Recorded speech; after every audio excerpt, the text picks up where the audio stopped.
বাংলা বানানের ক্ষেত্রে অনেক সময় দন্তের সাথে ত হবে নাকি থ হবে, আমাদের অনেক সময় কনফিউশনে পড়ে যায় যে দন্তস্বর সাথে ত হবে, শয়ে ত হবে নাকি দন্তস্বর ছয়ে থ হবে।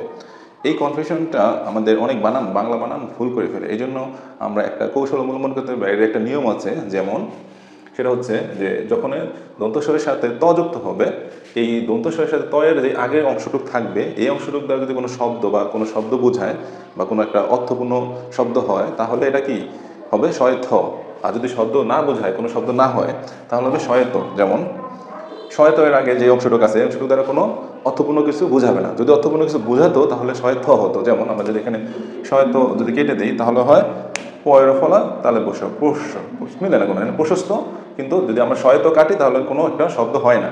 এরপর আবার গ্রস্ত, যদি আমরা গ্রস্ত এর আগে আছে কি এখানে গয়ের ফলা, গয়ের ফলাতে কি কিছুই বোঝায় না। এরপর আবার যদি এখানে যদি অভ্যস্ত, অভ্যস্ত যদি শয়ত কাটি তাহলে অভ্য দ্বারা কোনো কিছুই বোঝায় না, শব্দ হচ্ছে না। এবার অস্ত, অস্ত এর যদি আমরা শয়ত বাদ দিই তাহলে আছে স্বরে একটা বর্ণ। তারপরে আবার যদি ব্যস্ত, বয় জফলা শয়ত ব্যস্ত, যদি আমরা শয়ত বাদ দিই তাহলে হয় বয় জফলা, তাহলে এখানে কোনো শব্দ হচ্ছে না। কিন্তু লক্ষ্য করুন, যদি আমরা শয়ে থ থাকে, শয়ে থ যুক্ত, দন্ত শয়ে থ যুক্ত যে অংশটা, এই অংশটা বাদ দেওয়ার পরে একটা শব্দ বা একটা অর্থপূর্ণ কিছু দাঁড়াবে। যেমন আমরা যদি এখানে যেমন ঠোঁটস্থ, ঠোঁটস্থ থেকে যদি আমরা শয়ে থ বাদ দিই তাহলে হয় ঠোঁট, এটা কিন্তু একটা শব্দ হয়ে গেছে, ঠোঁট, অর্থপূর্ণ একটা শব্দ হয়েছে। এরপরে মুখস্থ, মুখস্থ যদি আমরা শয়ে থ বাদ দিই তাহলে হয় মুখ। আবার দ্বারস্থ যদি আমরা শয়ে থ বাদ দিই তাহলে দ্বার। তারপর গৃহস্থ, যদি গৃহস্থ থেকে শয়ে থ বাদ দিই তাহলে গৃহ। এরপর কণ্ঠস্থ, যদি শয়ে থ বাদ দিই তাহলে কণ্ঠ।